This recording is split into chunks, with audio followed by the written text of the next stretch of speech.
Monggo bisa dimulai. Assalamualaikum warahmatullahi wabarakatuh. Waalaikumsalam warahmatullahi wabarakatuh. Alhamdulillahirabbil alamin wa bihi nasta'inu umul waddin wa sallallahu ala sayyidina Muhammadin wa ala alihi wa sahbihi ajmain. Puji dan syukur marilah kita panjatkan kehadirat Allah Subhanahu wa taala karena hidayah dan limpahan karunia-Nya sehingga kita bisa mengikuti acara manasik melalui Zoom meeting pada. Tak lupa sholawat serta salam semoga tetap tercurah kepada junjungan kita Nabiullah Muhammad SAW. Yang terhormat Bapak dan PHU Kantor Wilayah Kementerian Agama Daerah Istimewa Yogyakarta, yang terhormat Bapak Haji Imam Khairi dari bidang Urais selaku narasumber pada siang hari ini. Perlu kami sampaikan, beliau adalah tim penyusun atau pembuat buku panduan manasik haji Kementerian Agama Republik Indonesia.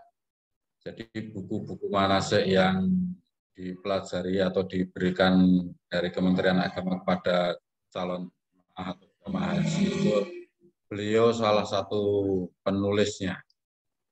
Dan beliau dulu juga merupakan kasibina haji reguler dan advokasi haji kantor wilayah Kementerian. Bapak-bapak dan ibu-ibu serta saudara-saudara sekalian yang sudah bergabung dalam acara pada siang hari ini yang saya hormati. Tema pada siang hari ini adalah tawaf ifadah dan Makkah pasca Mina. Perlu kami sampaikan pada hari ini merupakan manasik yang pekan yang ke-16, Iya, Ukti kan nggak ubah-ubah. Marilah acara pada siang hari ini kita buka dengan lafal basmalah. Bismillahirrahmanirrahim. Yang jadi gurunya itu enak. Selanjutnya marilah kita mendengarkan acara siang hari ini kepada beliau Bapak Haji Imam Khairi. Waktu dan tempat kami persilakan. Assalamualaikum warahmatullahi wabarakatuh. Bismillahirrahmanirrahim. Alhamdulillahirabbil alamin. Alhamdulillahilladzi hadana lihada wa ma kunna linahtadiya laula an hadanallah. Assalatu wassalamu ala Rasulillah wa ala alihi wa ashabihi wa mawala wa la haula wa la quwwata illa billah amma ba'd. Yang saya hormati Mas Nadib selaku moderator dan juga Pak Nadib selaku Kabid. Sama-sama Nadib, ini Nadib yang mana kan gitu ya. Teman-teman sekalian di bidang PHU, Bapak Ibu seluruh jamaah haji, calon jamaah haji tahun 2022 yang berbahagia rahimakumullah. Alhamdulillah pada siang ini kita bisa bersama-sama melanjutkan pembahasan manasik yang tadi diinfokan ini adalah rangkaian dari manasik yang ke-16 ya. Dan kita sudah berada di bagian-bagian akhir di dalam etape proses pelaksanaan ibadah haji. Dan tentu kita berbahagia karena hari ini adalah hari-hari yang ditunggu tentang keputusan keberangkatan haji tahun 2022 dan alhamdulillah sudah ada beberapa keputusan-keputusan penting ya, meskipun tentu secara lebih teknis masih harus kita tunggu terkait dengan persiapan-persiapan lebih lanjut. Yang jelas waktu Bapak Ibu tidak banyak ya. Ini Ramadan sudah akhir. Kira-kira tinggal 10 hari terakhir. Kalau nanti pemberangkatan awal di 4 Juni, itu artinya nanti masih terpotong Idul Fitri, ya anggaplah kira-kira tinggal 1 bulan persiapan ini. Ya. Maka Bapak Ibu, selain manasik yang di sini tentu juga harus menguatkan dengan membaca buku-buku yang sudah dimiliki, terutama kan tahun kemarin juga sudah berikan buku-buku itu tahun 2020 ya. Baik, saya akan share screen untuk memudahkan pembahasan kita pada siang hari ini.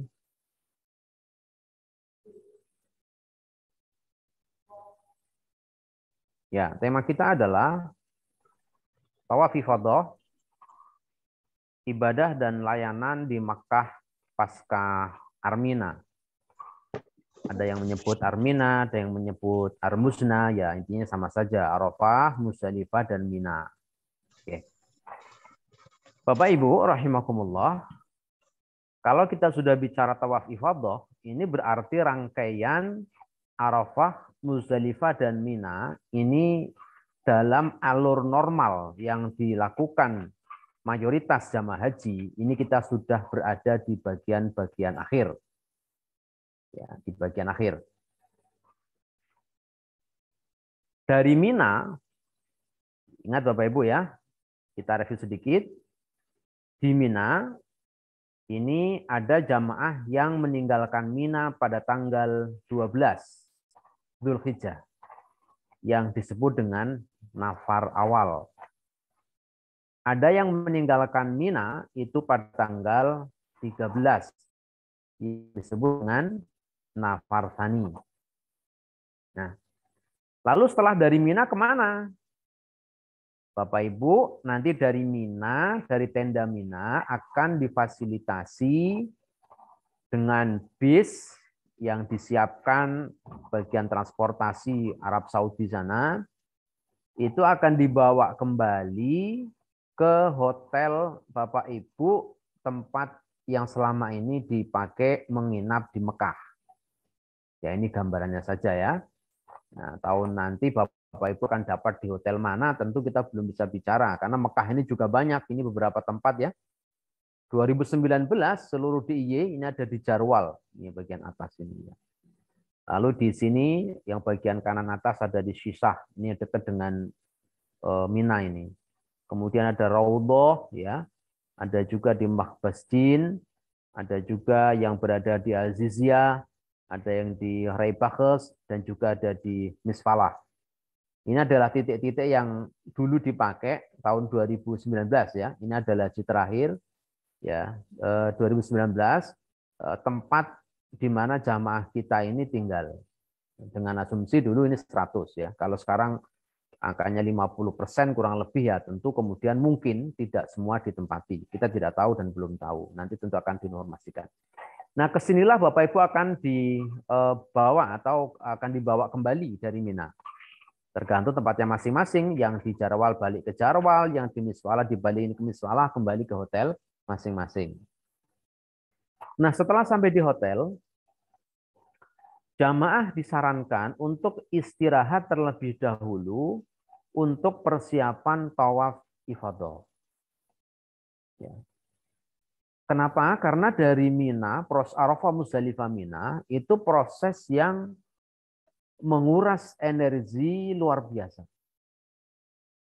Maka begitu pulang disarankan untuk tidak segera melaksanakan ifadah dalam status Bapak Ibu ketika pulang dari Mina, karena masih ada satu rukun yang belum dilaksanakan yaitu tawaf ifadah, maka status ihramnya adalah tahallul awal.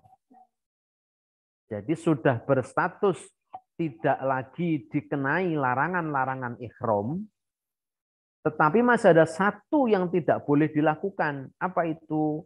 Berhubungan suami istri. Ini dilarang ini. Kalau belum ifadah. Ya. Loh, memangnya apa ada, Pak? Ya kalau bawa istri kan ya bisa saja kan begitu. Tempatnya di mana? Ah, nggak usah tanya lah gitu ya. Itu pasti nyari-nyari kan gitu ya. Karena tidak ada standar di tempatnya, itu tidak ada sebenarnya. Ya, ya cuma ya macam-macam prakteknya itu. Dan ini cerita-cerita yang sebenarnya juga tidak terlalu baik kalau kemudian diungkap gitu ya. Nah, tentu akan sangat lebih baik kalau menahan diri, ya, termasuk yang membawa istri ya, untuk tidak berpikir ke sana karena memang tempatnya tidak ada fasilitas khususnya ya.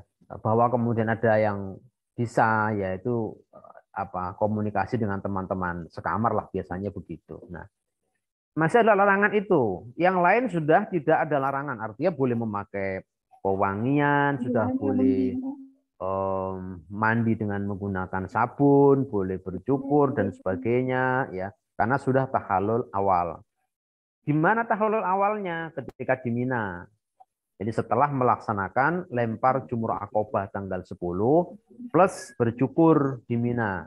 Itu kalau sudah 2 dilaksanakan, berarti sudah tahallul awal. Maka ketika pulang ke hotel ini, sudah pakai pakaian biasa. Sudah tidak lagi pakai pakaian ihram. Tetapi belum selesai. Karena masih ada tawaf ifadah ini. Nah biasanya yang nyusu-nyusu untuk segera ifadah rampung, itu biasanya yang bawa istri, bawa suami itu gitu. Karena ada maunya ini, ada kepentingannya ini. Nah, bagi yang bisa menahan diri ya tenang sajalah gitu ya. Nah, kenapa begitu? Ini sebab menurut jumhur ulama, mayoritas ulama, tidak ada batas waktu akhir pelaksanaan tawaf ifadah. Artinya kapan saja bisa. Berarti tidak harus tanggal 14 kalau pulang 13, enggak. Enggak harus 15, tidak. Ya. Yang penting bagi kita jamaah Indonesia sebelum Bapak Ibu meninggalkan Mekah, baik akan pulang ke tanah air maupun akan berangkat ke Madinah, itu sudah selesai tawaf ifadahnya. Nah, ini ya. Terlebih bagi jamaah haji yang berada di Mina, nah ini agak mundur sedikit ya, ini catatan ini sebenarnya ini. Disarankan tidak melaksanakan tawaf ifadah 10 Dzulhijjah pada tanggal 10 Dzulhijjah dengan berjalan kaki menuju Mekah dan kembali lagi ke tenda Mina karena beresiko terhadap keselamatan dan kesehatan jamaah. Oke, Bapak Ibu, mohon agak di skip dulu untuk diberikan catatan. Praktek yang berlaku protap di Kementerian Agama, tawaf ifadah itu dilaksanakan pasca Mina. Baik setelah tanggal 12 Nafar awal atau setelah tanggal 13 Nafar Tsani. Ya. Tetapi secara hukum boleh kemudian ifadah ini dilaksanakan di tanggal 10. Ya, tanggal 10. Kalau yang tidak ifadah tanggal 10 itu di Mina melaksanakan lempar jumrah akobah. Nah, ada di antara orang-orang ini yang setelah lempar jumrah akobah itu langsung berjalan ke Mina. Ke Mina, berjalan ke Mekah maksud saya, berjalan ke Mekah untuk melaksanakan tawaf ifadah. Lalu nanti balik lagi ke Mina untuk apa? Untuk melaksanakan mabit dan lempar jumrah. Ya, ada yang melakukan itu, ya. Tetapi ini tidak disarankan. Dan Kementerian Agama berharap jamaah semuanya meskipun masih muda-muda diharap untuk melaksanakan ifadah itu di akhir setelah kemudian Minanya selesai. Ya, Minanya selesai. Kenapa tidak disarankan? Pertama, tidak ada angkutan. Yang kedua, harus jalan kaki secara mandiri. Yang ketiga, resiko tersesat. Yang keempat, kalau kemudian sudah lepas dari Mina, fasilitas layanan terkait dengan kesehatan itu menjadi sangat sulit untuk dilakukan. Petugas kita nggak ada di sana. Semua petugas kita terkonsentrasi berada di Mina. Maka 1-2 jamaah yang kemudian memaksakan diri untuk ifadah tanggal 10, ini akhirnya di luar pantauan. Ini yang kemudian beresiko. Maka kami sangat berharap ya Bapak Ibu sekalian, mengikuti proses standar ya di Mina diselesaikan sampai Mina, baru ifadah itu selesai dilakukan setelah proses Minanya selesai ketika kembali ke Mekah. Nah, ini dimasukkan ini di dalam buku manasik tahun 2020 yang belum jadi dipakai. Kalau Bapak Ibu pegang ada ini ya. Karena kenapa ini dimasukkan? Karena mencermati perkembangan haji 2019 ternyata cukup banyak jamaah-jamaah kita yang melaksanakan ifadah tanggal 10. Maka kemudian kita masukkan supaya apa? Supaya jadi perhatian. Ini beresiko sekali ini. Ini beresiko. Nah, ini. Oke ya. Kita lanjut. Bagi jamaah haji yang tinggal di hotel yang jauh dari Masjidil Haram, ya, tawaf ifadah sebaiknya dilakukan setelah bus sholawat beroperasi. Bapak Ibu, beberapa hari sebelum proses Arafah, Musdalifah, Mina, sebelum tanggal 8 Dzulhijjah, itu bis sholawat berhenti beroperasi. Termasuk nanti setelah tanggal 13, itu bis sholawat belum beroperasi. Ini kita bicara pengalaman yang tahun-tahun sebelum ya. Berapa hari? Biasanya 2 hari. Ya, nanti tanggal 17 itu sudah mulai beroperasi lagi. 17 Dzulhijjah. Nah, jamaah haji yang tinggal di daerah yang jauh dari Masjidil Haram, apa yang dekat? Ada yang dekat? Ada sih. Kayak misalnya di sebagian Jarwal, jamaah kita kemarin, itu kalau ke Masjidil Haram hanya jalan kira-kira 600 meter, ada yang 700 meter, itu yang paling dekat ya. Yang jauh sih ada juga. Tapi yang jauh-jauh itu disarankan untuk menunggu bis sholawat ini beroperasi, ya, berjalan. Sehingga mobilitas dari hotel ke Masjidil Haram itu nanti dengan menggunakan fasilitas bis. Nah, dikecualikan jamaah haji gelombang 1, kloter 1 sampai 5 yang harus segera meninggalkan tanah suci menuju tanah air. Kenapa? Sebab gelombang 1 ini itu berangkatnya paling duluan, dia lama menunggu sebelum prosesi Arafah dilakukan, tetapi setelah kemudian Armusna selesai, waktu dia sangat terbatas, harus segera pulang ke tanah air. Nah, bagi mereka ini, yang kelompok ini, kloter 1 sampai 5 kira-kira, itu harus menyegerakan melaksanakan tawaf ifadah. Sebab mereka harus segera bersiap untuk diberangkatkan pulang ke tanah air. Tapi bagi kloter-kloter lain, kloter 6, apalagi terusnya ya, Bapak Ibu nanti tidak tahu Jogja dapat kloter berapa ya. Kalau selama ini di sekitar kloter 20-an. Ya, kloter 20-an. 20 sampai 30 gitu ya. Nah, dulu di kloter-kloter itu.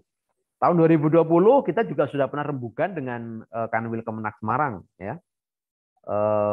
Waktu itu disepakati kita intinya pada, kalau tidak salah ingat saya, urutan yang ke sekitar di angka-angka itulah ya, 11-belasan lah nanti dapatnya itu ya. Tapi nanti tentu dirembuk lagi. Kita belum tahu Bapak Ibu akan di kloter berapa nantinya. Nah, posisi kloter akan menentukan pergerakan panjenengan. Dalam konteks ifadah, itu yang sangat kritis adalah kalau kloternya masuk kloter awal 1 sampai 5. Karena dia nggak punya waktu lagi untuk berlama-lama di Mekah, sebab baru segera pulang. Maka penting untuk menyegerakan tawaf ifadah. Tapi bagi yang di luar ini, nah waktunya masih panjang, tidak harus terburu-buru, sehingga disarankan menunggu beroperasinya bis sholawat. Oke. Berikutnya, nah ini bisnya udah mulai jalan ya. Berangkat ke Masjidil Haram, baiknya menunggu bis sholawat beroperasi, kecuali yang 1 sampai 5 tadi sudah ini. Nah, bagi jamaah haji yang sakit, ya pulang dari Arafah, Musdalifah, Mina, karena siklusnya begini Bapak Ibu, kalau bicara dari sisi kesehatan ya, angka kematian jamaah haji yang paling besar itu terjadi pasti pasca Arafah. Ya, jadi kalau sebelum Arafah itu cenderung landai. Kalau ada kenaikan ya dalam batas-batas yang grafiknya itu tidak melonjak. Tetapi nanti akan terjadi lonjakan besar itu setelah kemudian Arafah, Musdalifah, Mina. Nah, maka boleh jadi ada sebagian jamaah nanti yang sebelumnya sehat, begitu pulang Arafah, Musdalifah, Mina itu menjadi kurang sehat. Atau sedikit agak sakit, menjadi agak sedikit tambah parah misalnya. Nah, ini dimungkinkan. Maka nanti perlu jamaah-jamaah risti ini harus didampingi, terutama apalagi akan melaksanakan tawaf ifadah. Ya, ada waktu untuk kemudian beristirahat ya, sambil menunggu bis beroperasi, istirahat, dimaksimalkan, memulihkan energinya. Ya, kalau sakit ya diobati. Ya, kalau capek ya istirahat dulu gitu. Nah, baru kemudian nanti setelah kemudian bis sholawat beroperasi, Bapak Ibu kemudian mulai melaksanakan tawaf ifadah. Ini jamaah-jamaah risti yang pakai kursi roda, ya tentu butuh dibantu. Tahun ini kita tidak tahu harapannya dengan angka pembatasan di angka 65 ya, informasi dari Arab Saudi begitu. itu semoga yang Risti ini bisa diperkecil sehingga tidak ada harapannya yang kemudian harus pakai kursi roda, yang butuh alat bantu dan seterusnya. Itu harapan kita ya. Semoga semuanya sehat ya, nggak ada apa membutuhkan bantuan, bisa lancar dan seterusnya. Nah ini harapannya. Tetapi kalau dalam situasi normal, nah ini ya lazim saja terjadi seperti ini. Nah ini situasi tawaf ifadah Bapak Ibu. Ini adalah gambar ifadah di tahun 2019 ya. Ya 19. Itu kuota normal ini. Ini kuota normal, bukan kuota pandemi, ini kuota normal ya. Ini puncak kepadatan yang sangat luar biasa pas ifadah ini. Karena seluruh jamaah yang sudah pulang sekitar 2,5 juta dari Mina semua sudah kembali ke Mekah. Dan karena ini rukun, maka semua jamaah haji melaksanakan ini. Melaksanakan ini semua. Sehingga tumplek-blek itu ramai sekali ini. Kalau tahun ini angkanya kira-kira kurang dari 50%. Nah, insya Allah Bapak Ibu akan lebih nyaman untuk melaksanakan tawaf ifadah ini.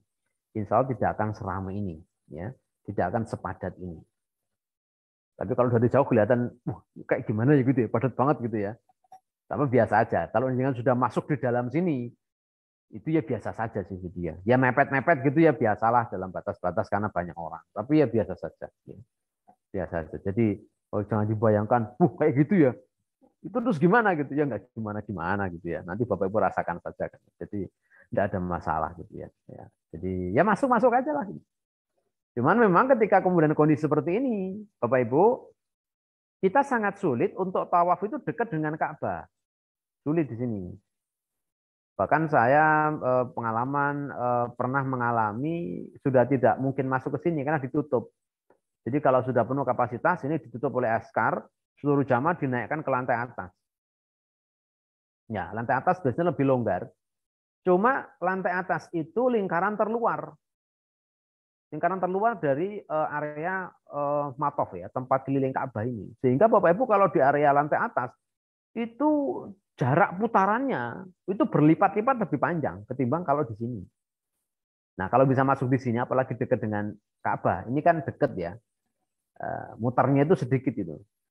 Nah, semakin keluar pasti semakin lingkarannya kan diameternya semakin lebar itu.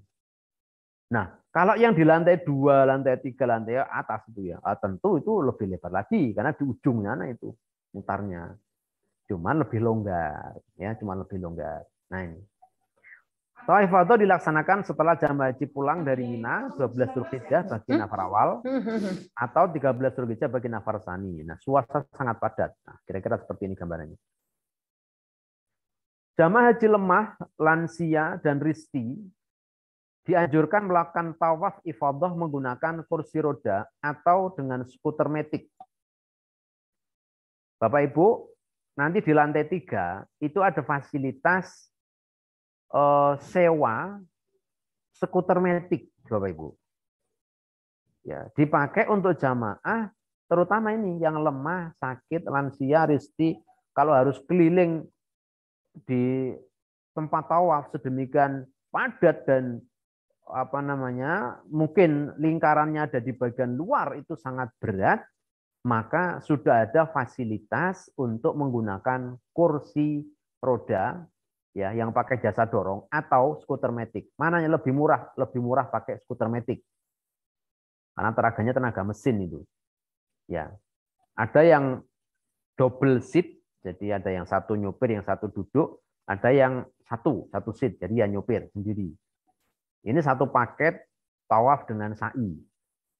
Jadi tawafnya tinggal duduk saja. Apakah sah? Dulu Rasul pernah tawaf itu menggunakan onta. Ya. Jadi tidak ada masalah. Dan Arab Saudi memfasilitasi ini. Ya. Nah, ini terutama diperuntukkan bagi jamaah yang lemah, lansia, dan istri. Maka nanti bisa pakai itu. Nyewa? Iya, tentu nyewa. Siapa yang bayar? Yang bayar ya jamaah gitu, ya. Masing-masing ini urusannya sudah masing-masing, tidak ada fasilitasi negara. Ya, juga tidak bisa dimintakan ke petugas ya. Kalau petugas diajak misalnya karena penjenengan misalnya tanya caranya nyopir gimana, saya enggak bisa Pak, nanti kalau nabrak gimana? Nah, ada. Kalau gitu ngajak aja petugas. Ya, dibayari Bapak Ibu kan gitu nggih. Apa tugasnya nyopir jenengan tawaf. Jadi sisan tawaf ya berdua pakai skuter matic. Nah, petugasnya nanti atau teman yang lebih mampu nanti diajak untuk tawaf itu. Nah, ini fasilitas yang ada sehingga memudahkan bagi jamaah. Lalu bagi jamaah yang di safari wukuf kan, safari wukuf itu apa? Jamaah yang ketika menjelang Arafah posisinya sedang sakit dan dirawat di rumah sakit, baik di KKHI, Kantor Kesehatan Haji Indonesia, maupun di RSAS, Rumah Sakit Arab Saudi. Nah, mereka yang menjelang Arafah ini sedang dirawat. Sebagian kalau posisinya mampu untuk dibawa ke Arafah, maka dibawa ke Arafah pakai bis. Ada bis yang disetting dengan kursi duduk, ini kalau mampu ya.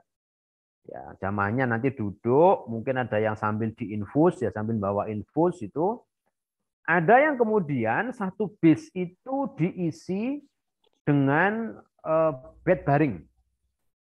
Jadi kursi-kursinya itu dilepas, kemudian diganti dengan tempat tidur untuk jamaah haji. Karena nggak mungkin untuk duduk, nggak kuat dia untuk duduk. Jadi dibaringkan. Nah, satu bis itu kalau baring ya sekitar 8 sampai 10 orang lah ya. Nah, itu mereka dibawa ke Arafah. Ya, secukupnya. Kira-kira mungkin ya sampai jam 2 lah ya. Mulai jam 10-an gitu berangkat, kemudian nanti setelah wukuf zuhur, khutbah wukuf, kemudian sholat, balik lagi nanti dibawa ke kesehatan, ke rumah sakit. Nah, ini namanya jamaah safari wukuf. Nah, bagi mereka yang tidak kuat dibawa dengan duduk maupun baring, karena misalnya ketergantungan alat, dia di ruang ICU misalnya, dan seterusnya, maka mereka ini hajinya dibadalkan oleh petugas. Ya, dibadalkan oleh petugas, karena nggak mungkin dibawa ke Arafah mereka ini. Nah, kembali ke sini. Bagi jamaah yang di safari wukuf kan, karena setelah mereka dari Arafah, kembalikan ke rumah sakit ini. Rombongannya di mana? Rombongannya di hotel. Misalnya Bapak Ibu rombongannya. Ada jamaah yang ketika Arafah sakit, masuk rumah sakit, di safari wukuf kan. Nah, mereka ini kan tidak bisa melaksanakan tawaf ifadah. Karena masih di rumah sakit. Ya. Terus bagaimana ifadahnya? Nah, standarnya begini. Kalau masih ada waktu untuk menunggu, artinya nggak segera pulang, ditunggu.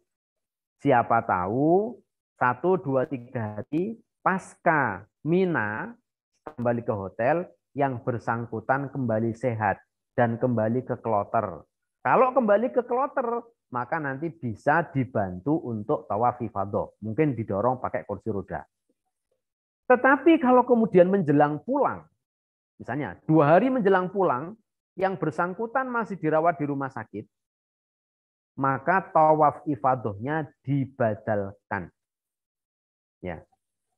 Dibadalkan siapa? Oleh petugas atau oleh temannya, baik itu ketua regu, ketua rombongan lah, di bawah ketua regu, bawah koordinasi ketua regu, ketua rombongan.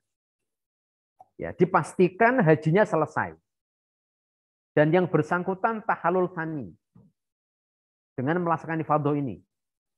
Kenapa harus kita laksanakan? Sebab kita tidak tahu Bapak Ibu, yang bersangkutan nanti boleh jadi akan pulang ke Indonesia, tetapi pulangnya gabung dengan kloter lain, entah kloter yang mana. Yang mereka tidak saling kenal satu dengan yang lain.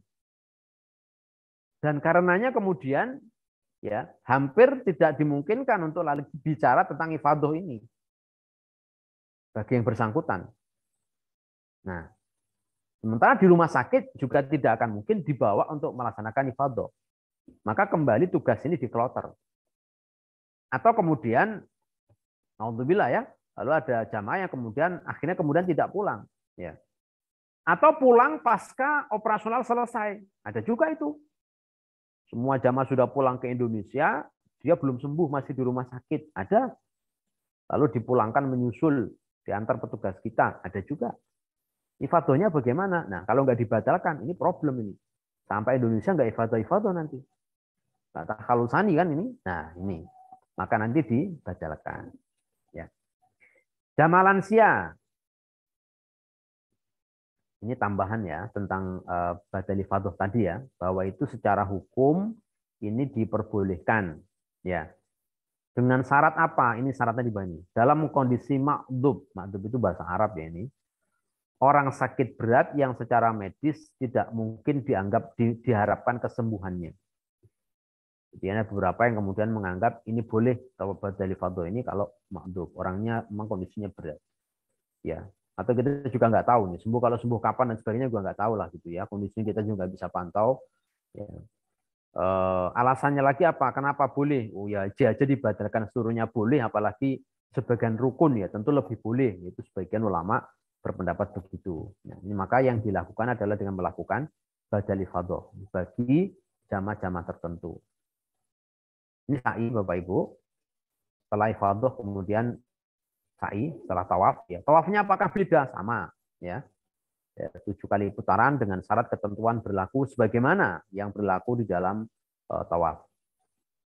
Setelah tawaf ifadah dan sa'i tanpa diakhiri dengan cukur, kenapa nggak pakai cukur? Rambutnya belum tumbuh ini, ya. Dan cukurnya sudah, tahalulnya itu sudah dilaksanakan di mana? Di Mina. Jadi kan standarnya Bapak Ibu, tanggal 10 Dzulhijjah setelah melakukan lempar jumrah Aqobah, kembali ke tenda, ya sudah berganti bacaannya bukan talbiyah tapi berganti takbir, Allahu Akbar gitu, kayak di sini mau Idul Fitri itu atau Idul Adha, sampai di tenda kemudian cukur, lempar akobahnya sudah, kemudian cukur, 2 hal sudah dilakukan. Nah, kalau sudah 2 ini dilakukan, berarti dia sudah tahalul awal. Tawaf ifadah dan sa'i nggak usah lagi pakai cukur. Ya. Nah, setelah kemudian selesai tawaf ifadah dan sa'i, berarti sudah tahalul tsani, terbebas dari seluruh larangan ihram, termasuk berhubungan suami istri. Ini sudah dibolehkan kalau sudah selesai tawaf ifadah. Nah, dengan selesainya tawaf ifadah berarti telah selesai rangkaian pelaksanaan ibadah haji, Bapak Ibu sekalian. Nih. Jadi kalau sudah ifadah ini selesai pembahasannya. Manasiknya pun rampung nih, ya. Nah, itu sudah di bagian akhir nih, ya. Tinggal yang teknis-teknis. Lalu apa yang dilakukan setelah kembali ke hotel, ifadah selesai, ya, pun rampung, ya kita ngikutin program di kloter. Ini ada kunjungan dari pembimbing dan konsultan ibadah membekali Bapak Ibu terkait dengan kemabruran. Ya, karena sudah selesai, ya, maka bagaimana menjaga kemabruran. Terus yang dilakukan jamaah itu apa? Biasanya Bapak Ibu kalau sudah selesai begitu ya terus belonjo nggih, tapi ini di luar konteks lah nggih. Belonjo ini enggak dibahas di Kementerian Agama, yang urusan penjenengan nggih. Jadi tidak ada pembahasan soal belanja gitu ya. Tapi kalau soal kehati-hatian itu bagian dari yang harus diperhatikan, dan kita punya petugas namanya Linjam, pelindungan jamaah, yang memang mengedukasi kepada jamaah terkait dengan soal keamanan. Belanja yang aman itu bagaimana misalnya, ya tidak boleh bawa uang yang banyak, harus secukupnya dan seterusnya, ya macam-macam lah. Ini terkait dengan soal keamanan. Senam kebugaran, nah supaya sehat, ini teman-teman dari kesehatan, ya. Nanti akan membantu Bapak Ibu diajak senam-senam. Di mana? Ya di area-area hotel yang bisa dipakai. Ya.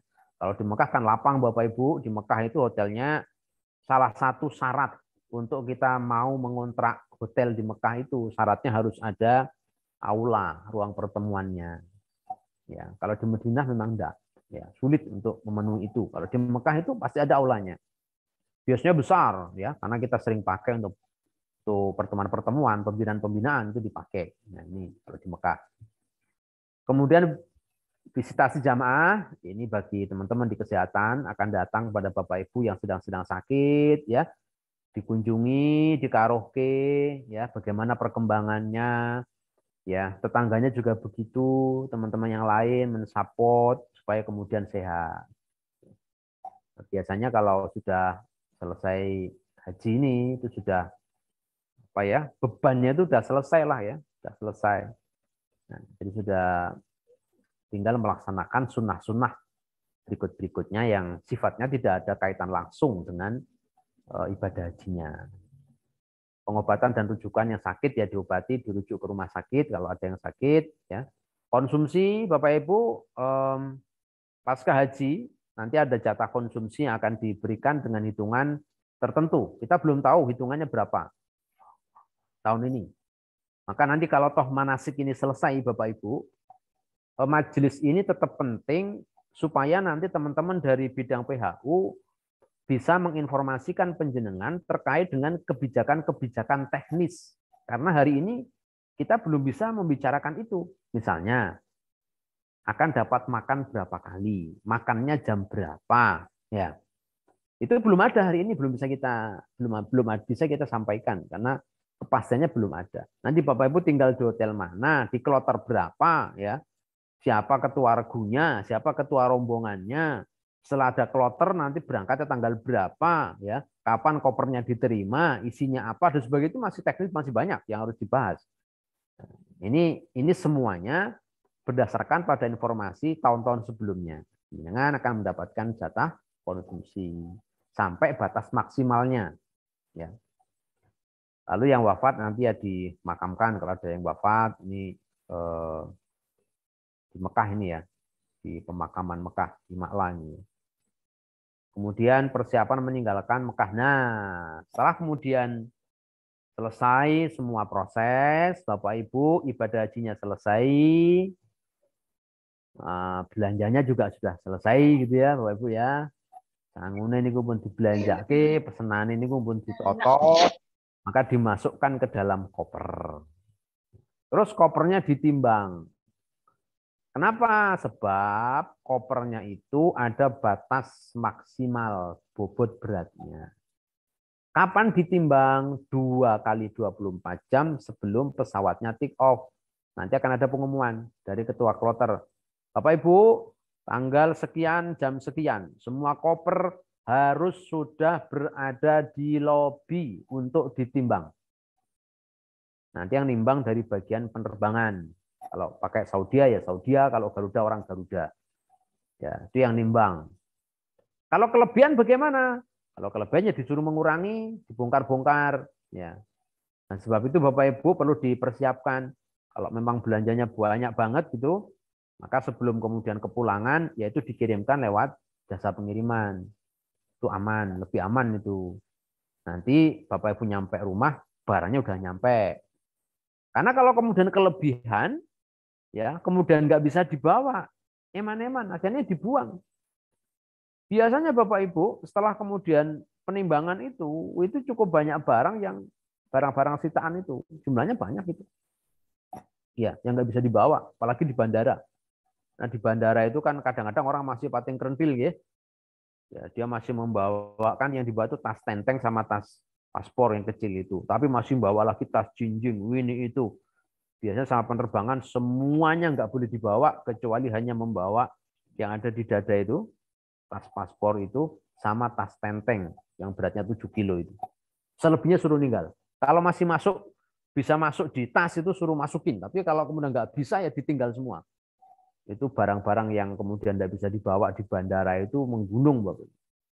Wah, itu barang baru, bukan barang bekas itu. Itu barang baru semua ya. Cuma kan nggak boleh dibawa, melebihi kapasitas. Termasuk koper. Maka nanti biasanya Bapak Ibu sebelum penimbangan akan ada 1-2 teman yang punya inisiatif biasanya ya, kopernya ditimbang mandiri. Ya, beli timbangan di toko-toko sekitar itu. Ya, portable itu, yang kecil-kecil itu dipakai. Oh, berapa? Aman, ya. Koper bebas tali rajut mulai tahun 2019, tidak boleh ada lagi tali rajut. Yang ini, tali-tali gini nih, pakai plastik ini ya, apa namanya ini ya. Tampar, nah pakai tampar, ini nggak boleh, dipotong semua nih. Kalau dia pakai tampar, dipotong semua. Kenapa kok pakai tampar? Ini karena biasanya kalau udah pulang, Pak, tasnya itu pada hamil tua ini. Pak, kalau nggak pakai tampar nanti itu bisa meletus tasnya itu. Itu bisa keluar isinya kan gitu. Ya, makanya nanti diperkirakan. Tapi dulu masih boleh memakai sabuk ya. Jadi semacam apa namanya ya?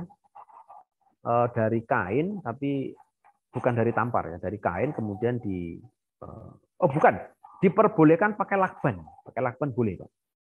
Jadi kopernya dilakban, keliling ini kan, putar kiri, putar kanan, supaya ini karena hamil tua ya, ini tidak sampai melahirkan di jalan gitu. Nah, itu diputar kiri, putar kanan itu boleh. Tapi kalau pakai tampar ini tidak boleh. Ya. Nah, nanti kebijakan tahun ini kemungkinan perkiraan saya sama, tapi nanti dilihat saja informasi lebih teknis setelah teman-teman PHU mendapat informasi lebih detail. Lalu sweeping zam-zam. Nah ini zam-zam tidak boleh dimasukkan di dalam koper. Kenapa? Karena bahaya Bapak Ibu. Ya, pesawat itu isinya di lantai yang diinjak Bapak Ibu itu, di atas yang di atas kepala, samping kiri kanan itu semua isinya kabel. Kalau bawa zam-zam, nutupnya nggak rapat, ya. Apalagi nanti tas ini ditumpuk karena dalam satu pesawat itu kalau standar SOC 360 jamaah itu ditumpuk 360 koper itu numpuk-numpuk. Itu kalau pelenyat kemudian pecah Bapak Ibu, airnya itu merembes kemana-mana. Itu bisa membahayakan penerbangan. Dan jeblok pesawatnya mungkin terus pundi niku. Wah itu kan bahaya sekali. Makanya tidak boleh karena kaitannya dengan keselamatan. Oh tapi Pak nanti di rumah itu kan kita butuh zam-zam. Oh iya Bapak Ibu sudah disiapkan. Jamaah mendapatkan jatah zam-zam 5 liter. Di mana itu nanti? Nanti dikirim oleh pesawat yang pulang dari Saudi. Ketika berangkat itu kan pulangnya kosong. Nah itu bawa zam-zam. Ditaruh di embarkasi. Nanti dibawa teman-teman kabupaten kota. Di Kemenak masing-masing. Didistribusikan zam-zam 5 literan untuk jamaah. Itu jatah Bapak Ibu sekalian.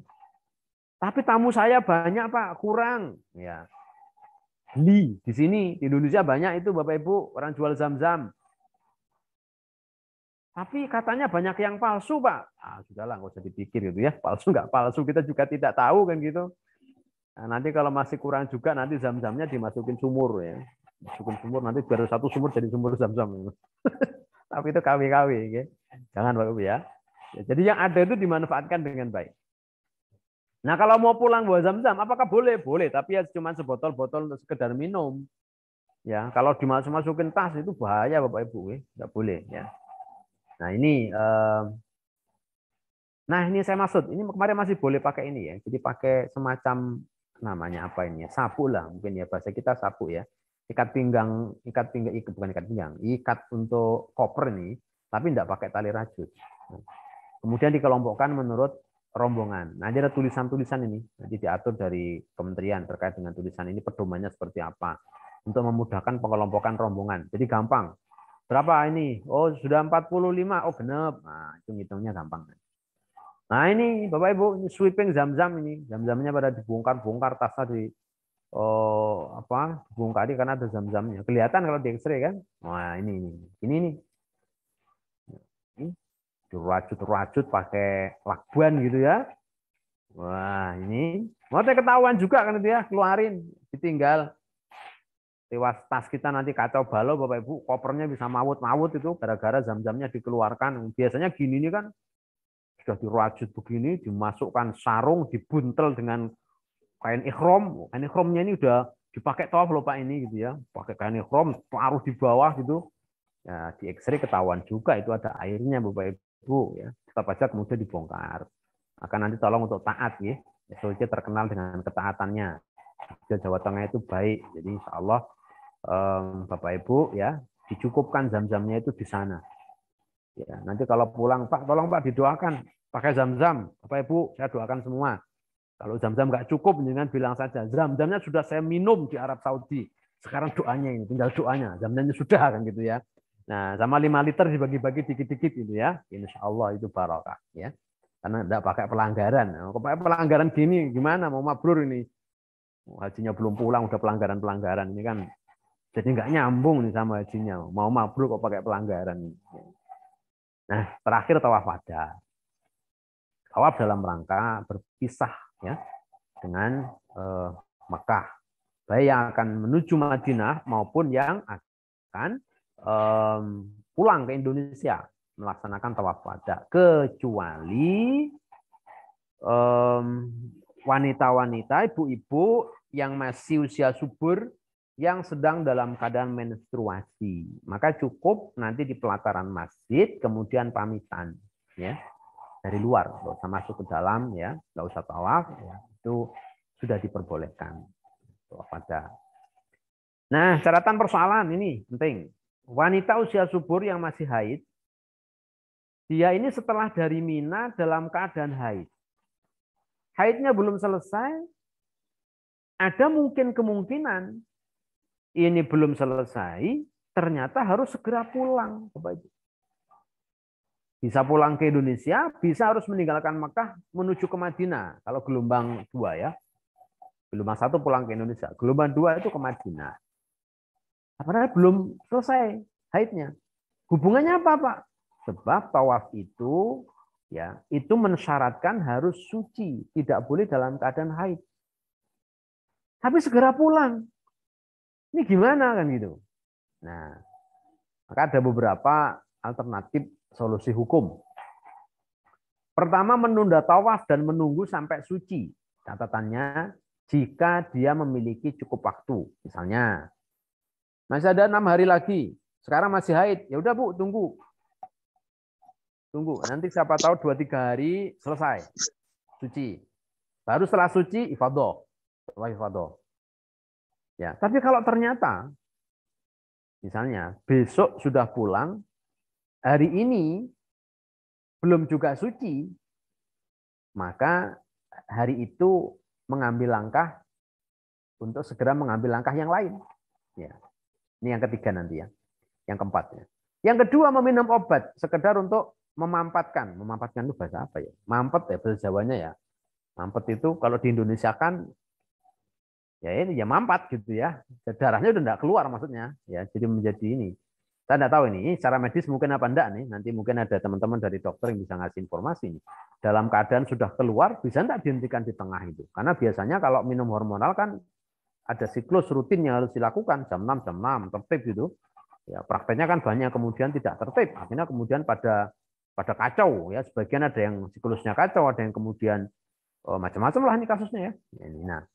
Yang ketiga, kalau yang kedua nggak mungkin, pertama nggak mungkin, yang kedua nggak mungkin, dan nggak bisa berhenti. Yang ketiga, mengintai atau mengintip kondisi berhentinya darah yang memungkinkan untuk tawaf.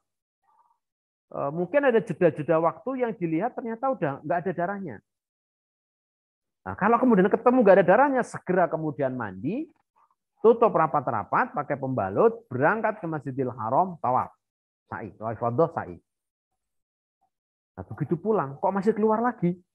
Bagaimana Pak? Sah apa enggak? Nah, menurut qaul Imam Syafi'i, salah satu qaul Imam Syafi'i itu hukumnya sah. Status bersih tadi disebut dengan dalam terminologi fikih namanya naqo. Jadi jeda suci itu dianggap distatuskan suci.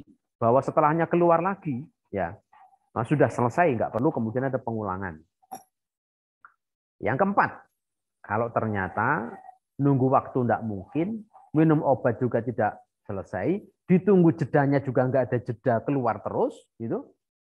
Ada yang keempat, ikut pendapat Imam Abu Hanifah yang belum membolehkan haid melakukan tawaf tetapi harus bayar dam. Damnya apa? Unta. Waduh, berapa itu? Tahu ya harga unta berapa sekarang itu ya? Oh, pasti mahal ini. Padahal uangnya udah habis untuk belanja ya mau beli unta. Ya. Dari mana duitnya Pak kan gitu. Ini problem ini. Ini secara fikih kita masukkan ya, ada di dalam buku panduan, tetapi implementasi teknisnya mungkin agak sulit. Nah kalau duit juga nggak punya, bayar dam juga nggak punya. Tapi kalau dengan punya, bayar dam, bagus itu, karena itu bermanfaat untuk orang lain ya. Ya justru ada nilai sosial di situ. Kalau nggak kuat dan nggak ada duit, pendapat terakhir Ibnu Taimiyah dan Ibnu Qayyim itu membolehkan tawaf dalam keadaan tidak suci, khusus bagi perempuan dalam keadaan darurat. Ini makna darurat diantaranya. Dia harus segera pulang, ya. Rombongannya pulang dan tidak mungkin ditinggal di situ. Karena tinggal jamaah itu masalahnya panjang sekali tuh urusannya itu. Kalau ditinggal dia akan tinggal di mana, dengan siapa, makannya bagaimana, nanti kloternya dengan siapa. Panjang sekali ceritanya. Tidak semudah itu meninggal jamaah itu, ya. Maka solusi keempat ini kemudian bisa dipakai. dalam keadaan memang darurat, tidak mungkin diikhtiarkan dengan cara yang lain, harus pulang, maka pendapat Ibnu Taimiyah dan Ibnu Qayyim yang membolehkan dalam keadaan darurat dan tidak dikenakan dam. Sehingga selesailah ibadah haji sebelum meninggalkan Mekah, tuntas semuanya. Ya, tuntas semuanya. Ya, tuntas semuanya. Tidak ada lagi yang masih menyisa persoalan. Keluar Mekah, nah meninggalkan Mekah Bapak Ibu, nanti ada penghitung paspor ya, dihitung di bis itu nanti paspornya dikembalikan ke jamaah ya. Dihitung lagi ada nggak yang tertinggal. Biasanya Bapak Ibu nggak ada saja masalahnya di sini. Kadang-kadang ada jamaah itu yang rodok saking wegah mulih niku nggih.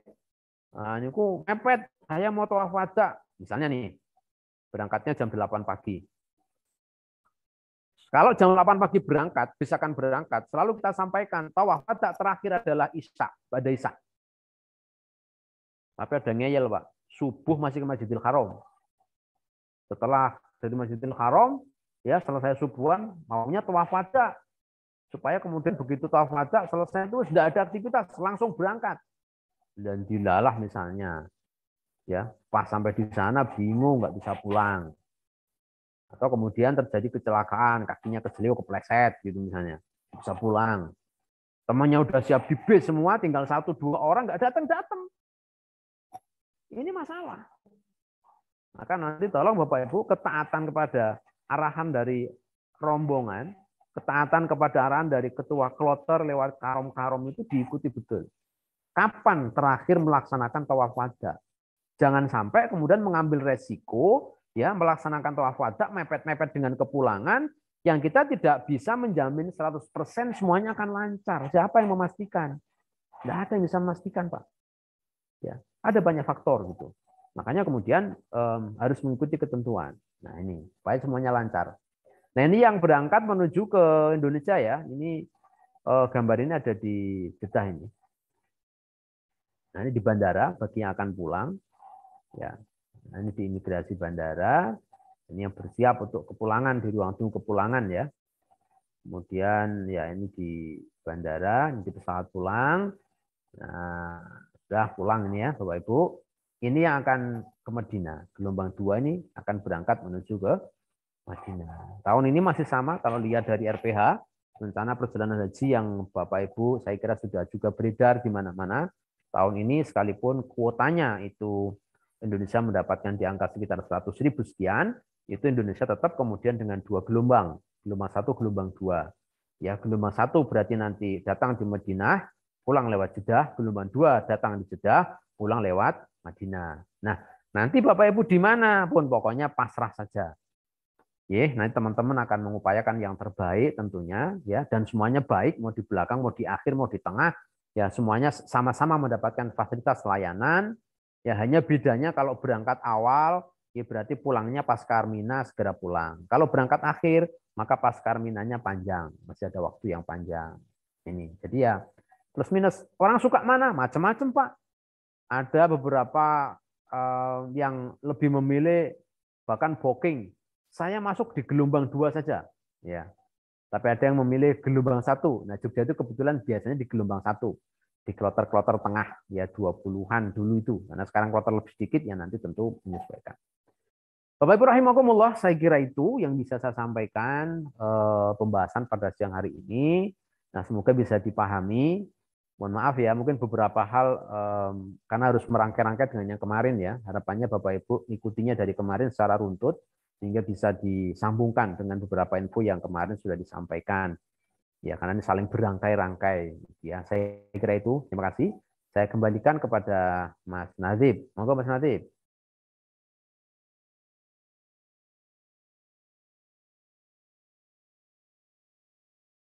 Belum ada suaranya Mas Nazib.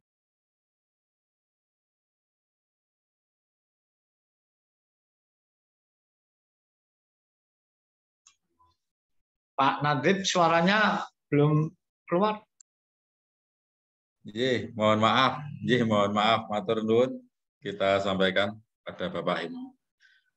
Ini ada beberapa pertanyaan dari jamaah.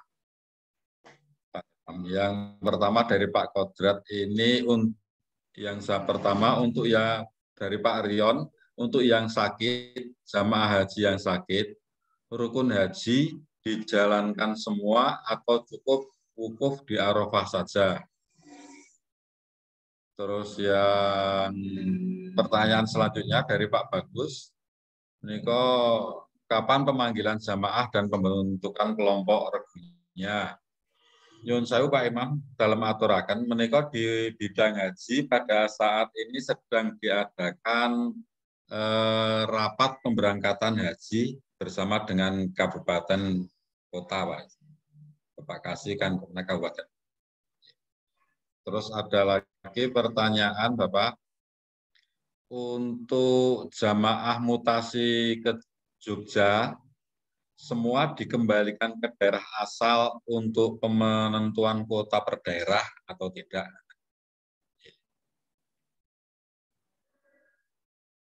Sementara niku Bapak.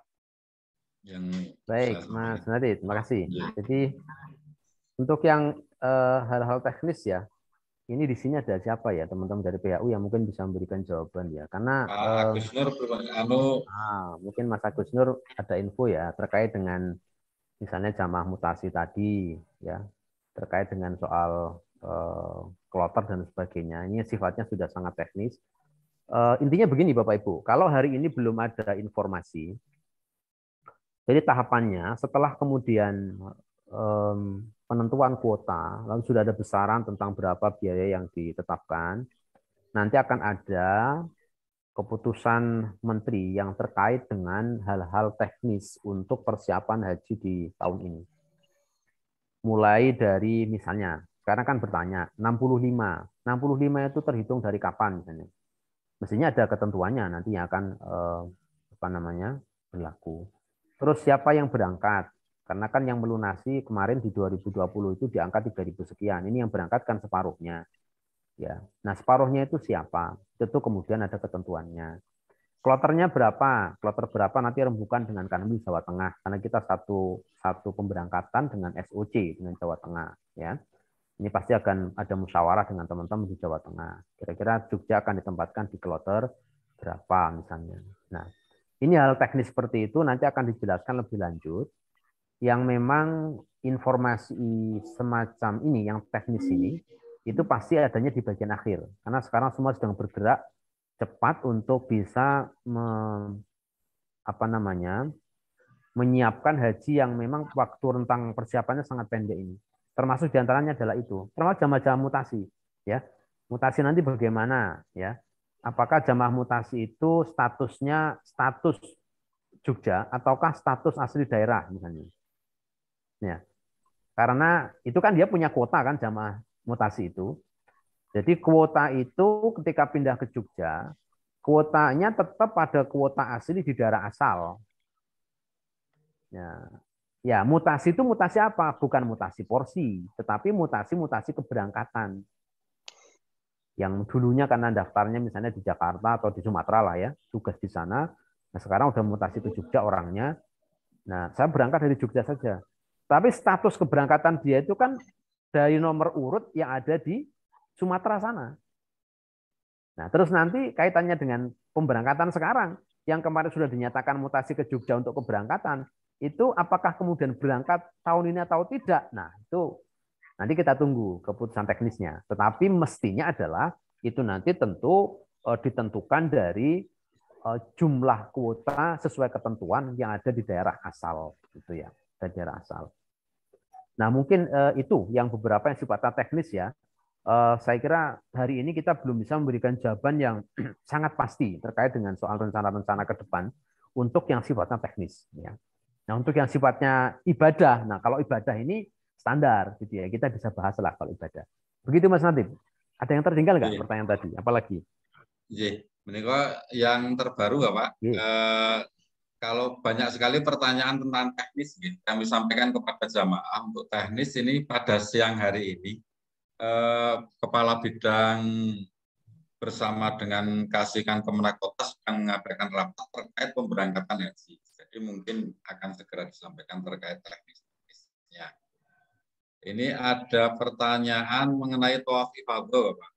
Apakah bisa digantikan dengan membayar dam apabila maaf berhalangan bagi wanita yang mendapat bulanan. Terus yang kedua, mohon penjelasan tentang rapat kusuk dan jidal. Terus yang ketiga, Bapak, ini ingin membatalkan haji ayah atau bapak, apakah boleh dibatalkan dengan orang lain tetapi wanita? Pertanyaannya. Sementara 3 nih. Oke, baik. Yang pertama terkait dengan ifadah, apakah bisa diganti dengan dam? Nggak bisa, Pak. Ya, ifadah ini rukun. Ya, rukun. Jadi statusnya memang harus dilaksanakan. Maka yang bisa dilakukan adalah dengan, kalau memang tidak mungkin, itu dengan badal. Jadi membadalkan. Badal itu apa sih? Pengganti, Pak. Melaksanakan satu ibadah dilaksanakan oleh orang lain, itu namanya badal. Ya. Maka tadi sudah kami sampaikan, ya, jamaah yang sakit posisinya di rumah sakit itu yang tidak segera kembali ke kloter, maka nanti dibadalkan ifadahnya itu oleh petugas atau oleh jamaah yang lain. Nah, ini. Jadi statusnya adalah menggantikan ibadahnya. Tapi tidak bisa, tidak ifadah kemudian dibayar dam, itu tidak bisa. Ya. Lalu yang kedua, kalau sakit apakah cukup wukuf? Tidak. Ya, tidak. Gambarannya begini, kalau teman-teman ada jamaah haji yang sakit lalu disafari wukufkan, setelah kemudian dia ini pulang dari Arafah, selesai wukuf di bis itu, maka nanti rangkaian ibadah dia yang lain, ya, itu dilaksanakan, tetapi dengan mengambil beberapa yang bisa dibadalkan itu dibadalkan, yang kemudian tidak bisa dilaksanakan mengambil status hukum yang paling ringan. Contohnya begini, wukuf karena rukun harus berangkat sudah. Mabit di Muzdalifah, ini kan nggak mungkin jamaahnya dibawa mabit ke Muzdalifah yang sedang di rumah sakit tadi itu, ya. Tetapi yang lain kan pada mabit, Pak. Ya. Standarnya mayoritas ulama menstatuskan mabit di Muzdalifah itu hukumnya adalah wajib haji. Tapi dalam kondisi tertentu yang kemudian orang tidak mungkin, ya, itu kewajiban itu bisa menjadi gugur dan bahkan sebagian ada yang menstatuskan sunnah. Ya, maka kemudian tidak melakukan tidak apa-apa. Kemudian mabit di Mina sama, terusnya begitu. Tapi lempar jumur akobah dilaksanakan. Siapa yang melaksanakan? Petugas. Ya, saya pernah, Pak, membadali lempar jumur akobah itu, kalau tidak salah 7 orang, Pak. 7 orang, Pak. Karena 7 orang ini semua posisinya di rumah sakit. Ya, bayangkan, Pak, 7 orang, satu tempat. Jadi satu jumroh misalnya diulah ya. Kalau 7 berarti kan 7 kerikil kali 7 49. Nah, kalau kali 3 49 kali 3. Bukan 7, Ding. 11 saya. 11 orang gitu ya. Jadi tangan ini sampai gemeter gitu, Pak. Jadi 7 kali 11 di setiap titik, 70 kali 3 itu ya. Berarti 200 sekian. Saya bawa kerikil satu kantong pers besar itu. Itu membadalkan ifadahnya jamaah ya, termasuk lempar jumroh yang di hari-hari tasyrik gitu. Nah, termasuk nanti membadalkan ifadah atau ifadahnya itu juga dibadalkan. Cukurnya gimana? Cukurnya di rumah sakit, teman-teman rumah sakit yang mencukur nanti. Kapan cukurnya? Nah, kalau cukur ini macam-macam ya. Ada yang kemudian berpendapat setelah akobah baru cukur. Tetapi ada juga yang membolehkan, karena dulu ada sahabat yang cukur duluan sebelum akobah. Ya, cukur duluan. Maka kalau yang di rumah sakit fleksibel. Asal sudah tanggal 10 Dzulhijjah, teman-teman yang di KKHI, ya, jamaah itu dicukur nggak masalah. Mau sebelum akobah atau belum akobah itu nggak ada persoalan, ya. Dan itu sah. Begitu kemudian dicukur, Ya, teman-teman yang di lapangan membadalkan lempar jumroh akobah berarti sudah status tahallul awal. Dia sudah bisa dilepas ihramnya. Ya, dilepas ihramnya. Nah, baru kemudian setelah ifadah, nah, sudah hajinya selesai. Siapa yang ifadahkan? Petugas. Itu. Nah, seperti itu. Jadi tidak bisa hanya wukuf tok. Tangan yang lain juga harus dilakukan. Nah, kemudian yang berikutnya lagi, bentar, apa tadi? Tentang badal haji beda jenis kelamin, boleh. Misalnya yang dibadalkan bapaknya, yang membadalkan putranya, tapi putranya ini perempuan, boleh. Ya, dengan syarat yang membadalkan itu harus sudah haji.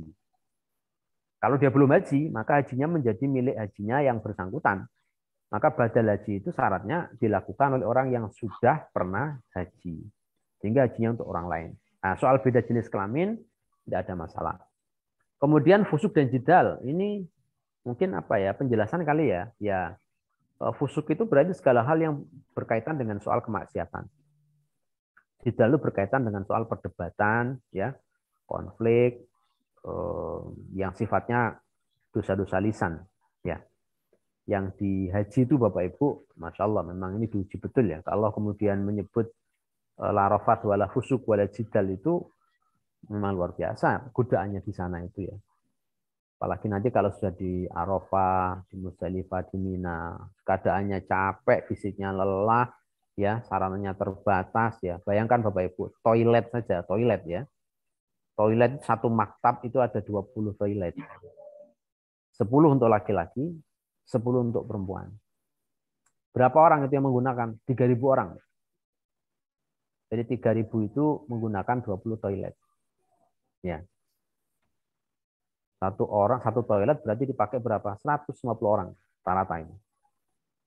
Nah, kalau sudah kebelet gitu ya, nunggunya lama, yang di dalam nggak keluar-keluar misalnya. Yang sebelah itu ngantri sudah ganti 5 orang, yang giliran penjenengan nggak keluar-keluar Din. Wah, ini bisa bikin emosi kan gitu. Tahu-tahu nyuci baju di dalam. Wah, itu padahal sudah sini ngampet ya karu-karuan kan gitu.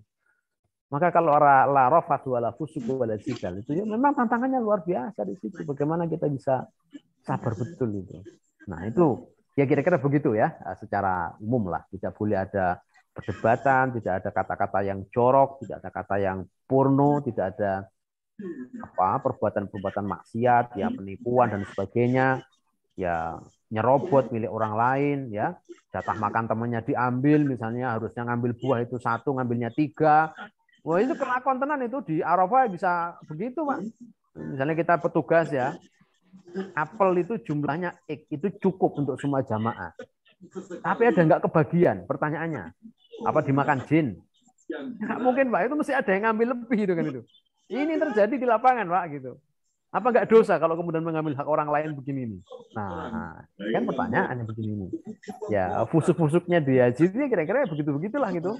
Kenapa? Khawatir kalau kemudian tidak dapat atau khawatir nggak kenyang, nggak sebagainya lah itu ya. Jadi ini tantangan-tantangannya.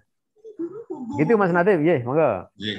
Matur nuwun Pak Imam. Ini banyak sekali yang meminta untuk share materi, Bapak. Oh, siap. Baik. Saya share di grup. Share materi. Bukankah kau harus berkemas sebelum kita memindahkan itu? Langsung kami sampaikan kepada para peserta Jumat karena waktu sudah habis. Pak Imam, apakah nomor telepon Bapak boleh kami sampaikan kepada Silakan, jamaah? Mas. Monggo kalau mau ditulis Bapak Ibu 081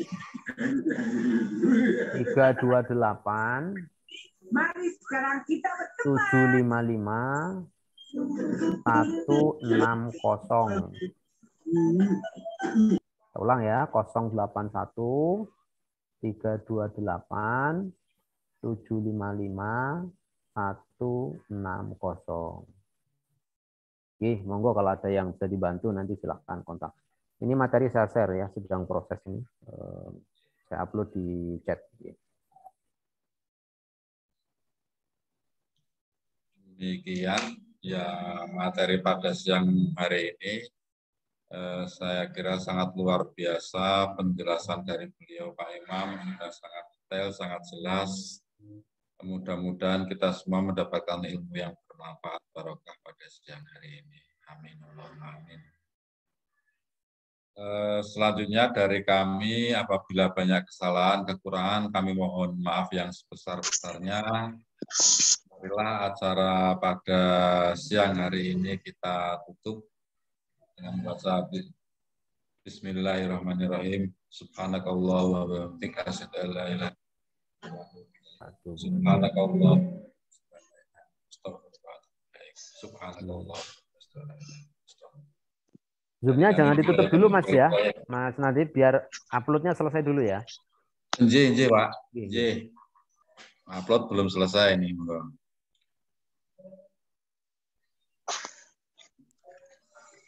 Atur nuwun Pak Imam. Nggih, sami-sami Bapak. Nggih, mugi saya pengen lancar. Nggih, sehat sedaya, saged berangkat. Mabrur. Amin. Amin. Matur suwun Pak. Pak.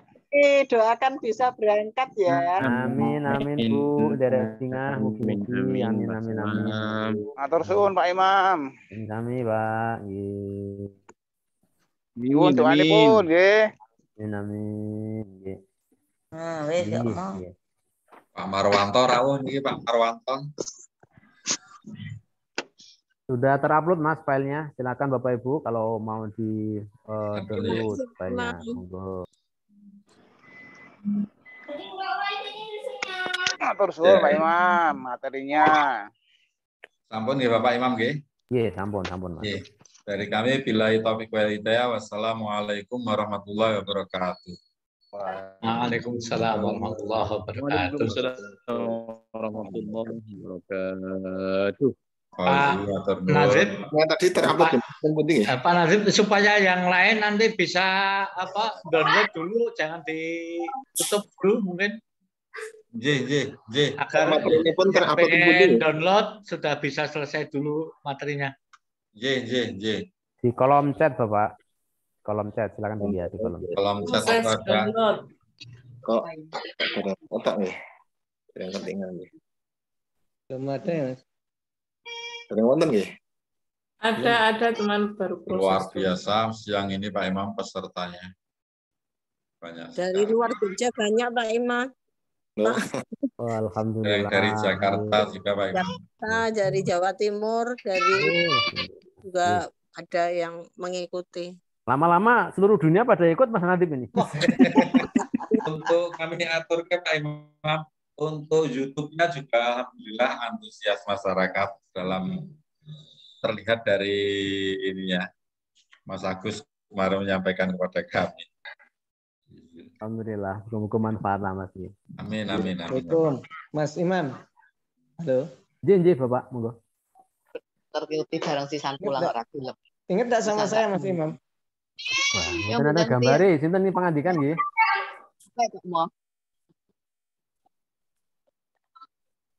Nah, ayah nanggung. Nah, ayah kayak nanggung kerjaan piye?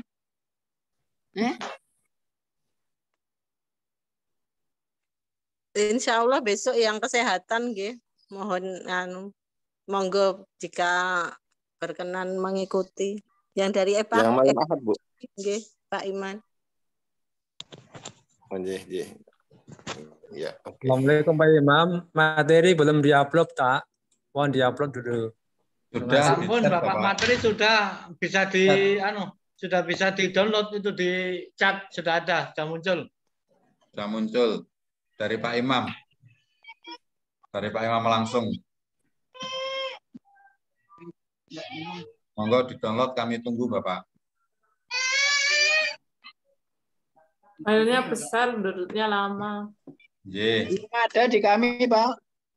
Di chat, di kolom chat. Kami sampai misalnya kami ulangi nomor ya. Nomor dilewatkan THU masing-masing kalau nanti mau konsultasi pribadi Ya. Bapak Ibu. 081 Nomornya 328 328 75 75 5160. Sekali lagi, silakan kalau mau konsultasi ke beliau secara langsung. Nomor Pak Imam adalah 081 328 755 160.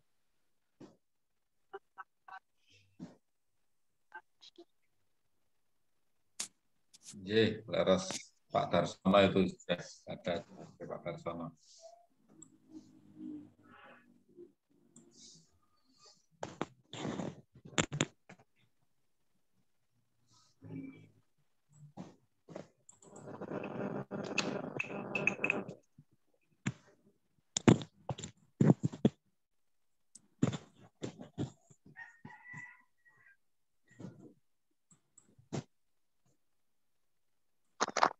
Mas Nadif, bisa dimatikan ya.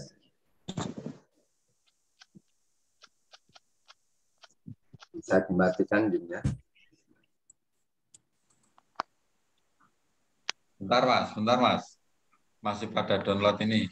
Kira-kira 5 menit lagi, Mas. Pak Suhan?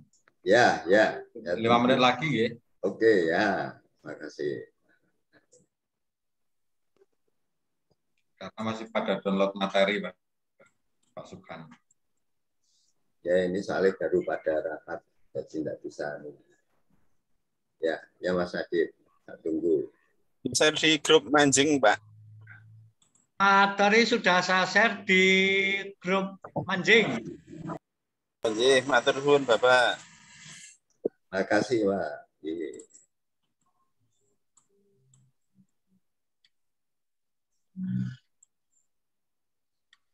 Mohon izin pamit Mas Nadif nggih. Monggo Bapak. Waalaikumsalam. Waalaikumsalam warahmatullahi wabarakatuh.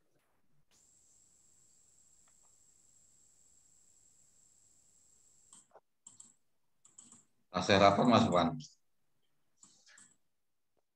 Masih rapat, ya. Masih rapat nih.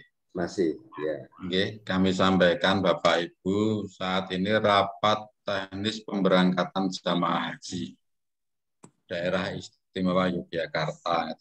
Mudah-mudahan setelah rapat ini nanti pada siang atau sore hari ini sudah ditemukan formulasi atau strategi yang paling tepat terkait dengan pemberangkatan jamaah haji tahun 2022.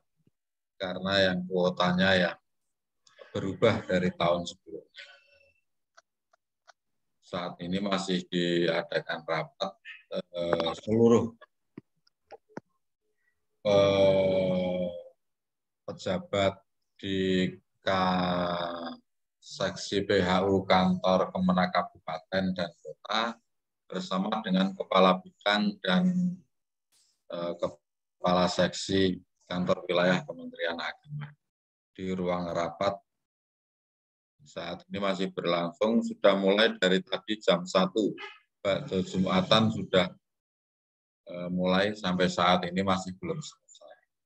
Mudah-mudahan segera mendapatkan rumusan atau cara yang paling tepat agar segera bisa diumumkan kepada masyarakat. Saya rasa cukup ya kepada semuanya. Kami mohon maaf bila ada kesalahan kekurangan dari kami terkait informasi-informasi teknis pelaksanaan karena memang pada saat ini sedang dimusyawarahkan. Pada saat ini sedang dimusyawarahkan, mudah-mudahan akan segera selesai, termasuk dengan pemanggilan jamaah, pelunasan, teknis pembentukan regu, kelompok, dan sebagainya, sangat banyak sekali perubahannya. Makaten nggih, dari kami sekali lagi kekurangannya mohon maaf. Billahi taufik wal hidayah. Wassalamualaikum warahmatullahi wabarakatuh.